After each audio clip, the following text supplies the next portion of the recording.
Rapi Tulfo and the The others. gentleman may proceed and he has to... I don't know about the other senator judges, pero until today, when Senator Judge Rapi Tulfo clarified Opo. na yung palang Oplan Romanov threat against the first family. Yes, sir.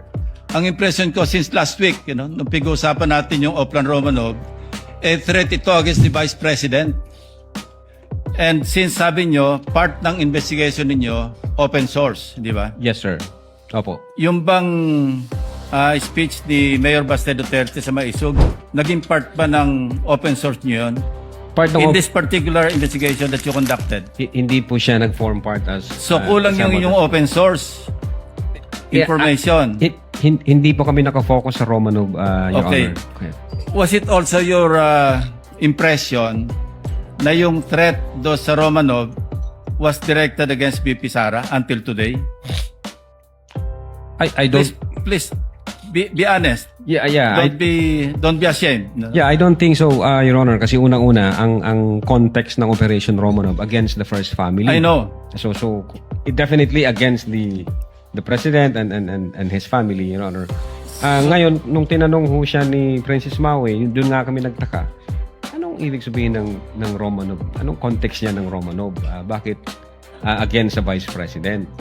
Hindi naman sila yung first family. So, yun yung reason po, Your Honor, kung bakit we try to invite Princess Maui na shed us some light para makita namin ano bang ibig mong sabihin doon. Ano ba yung pwede namin i-validate na information para makapag-case build-up kami pag meron. Yes. So bakit hindi naging part ng investigation nyo do sa threat against the life of the President and the First Lady? Kasi family yung binabanggit ni Mayor Basten, di ba? Hindi kasama yung si Speaker Romualdez, hindi kasama yung Chief Justice. Opo. Di ba? Yes, sir. Pero threat against the family, the first family, Yes, sir.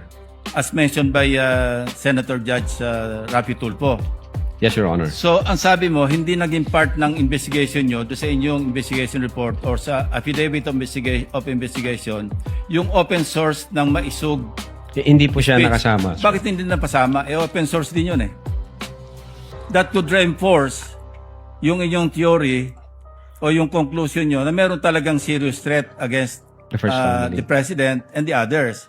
Bakit hindi nyo ginawang part do sa affidavit of investigation unless pareho tayo na impression na until today, ang alam natin sa Romanov, threat against VP Sara. Yun ang impression ko since last week, ha? Yun By the way. yun po yung impression namin nung hindi pa namin nakikita That's sa exactly open my source. question, Attorney Lotok. So ngayon nyo rin lang na-realize na yung palang Oplan Romanov, threat pala sa First Family. First family. Opo, Your Honor. Oh, thank you.